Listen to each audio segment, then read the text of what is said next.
اس لیے کہ اسلام آباد کی حدود میں آ جائیں گے اور لاہور ہائی کورٹ کا حکم غیر مؤثر ہو جائے گا کیونکہ وہ پنجاب کی حد تک ہے، اور آج سرکاری وکیل کے مطابق بھی پرویز الہی اٹک جیل میں موجود نہیں تھے اور جسٹس مرزا وقاص نے اس کیس کی سماعت کی ہے۔ ناظرین اکرام، لگ رہا ہے کہ وہ بھی اس معاملے کو اختتام کی طرف نہیں لے جائیں گے، اس معاملے کو وہ ٹیک اپ کر رہے ہیں۔ انہوں نے اس سلسلے میں اب سے تھوڑی دیر پہلے ایکشن لیتے ہوئے سی پی اور D P O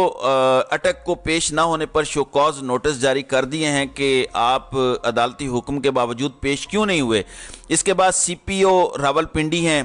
D P او اٹک ہیں اور سپرنٹینڈنٹ جیل کو توہین عدالت کا شو کاز نوٹس جاری کرتے ہوئے سماعت کو فی الحال ملتوی کیا ہے۔ اب دیکھنا یہ ہے کہ اس میں کیا مزید ہوتا ہے یا یہ ایک محض ڈرامہ ہوگا، لیکن اس سے آپ اندازہ لگا رہے ہوں گے کہ چودھری پرویز الہی کوئی عام آدمی تو ہے نہیں۔ میں عام آدمی اس سینس میں کہہ رہا ہوں کہ وہ پنجاب کے صوبے کا جو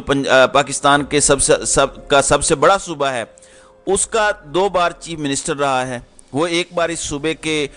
اسمبلی کے سپیکر بھی رہے، وہ اس ملک کے ڈپٹی پرائم منسٹر بھی رہے۔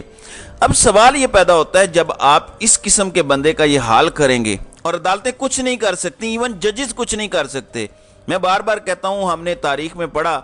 کہ ایک جج کا فیصلہ نہیں مانا گیا تھا، فیصلہ نہ ماننے والے کو تو وہ سزا نہیں دے سکتے تھے، اس لیے انہوں نے خود کو سزا دی تھی، اور وہ سزا یہ تھی کہ انہوں نے خود کو اپنے آپ کو اس عہدے سے معزول کر لیا تھا۔ تو پاکستان کے معزز جج صاحبان کو اتنا تو کرنا چاہیے کہ اپنے آپ کو ہی معزول کر لیں، اپنے آپ کو ہی اس منصب سے ہٹا لیں، تاکہ عدالتوں کا وقار بلند رہے، تاکہ پتہ چلے کہ معزز جج صاحبان کچھ کر سکتے ہیں، اور اوپر بیٹھے چند بے شرموں کو شرم بھی آئے کہ آئین کو ایسے پاؤں تلے روندنا اتنا آسان نہیں ہے۔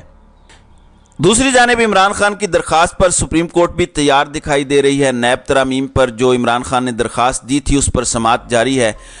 چیف جسٹس آف پاکستان عمرتاب بندیال کی سربراہی میں 3 رکنی خصوصی بینچ اس کیس کی سماعت کر رہا ہے۔ جسٹس اعجاز الاحسن اور جسٹس منصور علی شاہ اس بینچ میں شامل ہیں، اور عمران خان کے وکیل خواجہ حارث اور حکومتی وکیل مخدوم علی خان کے دلائل مکمل ہو چکے ہیں، جبکہ اٹارنی جنرل نے اس پر اپنے دلائل کو کنکلیوڈ کرنا ہے، جس کے بعد غالب امکان ہے اگر آج یہ ہو جاتا ہے تو آج سماعت مکمل ہو جائے گی۔ لگتا ہے کہ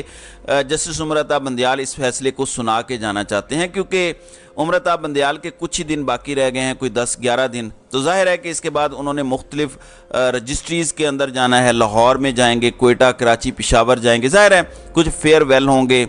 پھر ایک دن کھانوں میں لگ جائے گا۔ اب آفیشلی کوئی ان کا نیا بینچ نہیں ہوگا، وہ عام روٹین میں کیسز نہیں سن رہے، صرف اسپیشل بینچز میں وہ بیٹھیں گے۔ تو اب خیال یہ ہے کہ شاید وہ اس معاملے کو اپنے اختتام کی طرف بڑھا کے ہی جائیں۔ کل سے سوشل میڈیا پر ناظرین اکرام آرمی چیف سے متعلق گفتگو ہو رہی ہے کہ تاجر برادری سے انہوں نے کیا گفتگو کی، اور جس میں انہوں نے کہا کہ آرمی چیف اب خود فرنٹ سے لیڈ کریں گے، اب کیسے معیشت کو ریکور کیا جائے گا، سارا کچھ انہوں نے کہا۔ میں اس پر پچھلی ویڈیو میں تفصیلاً بات کر بھی چکا ہوں۔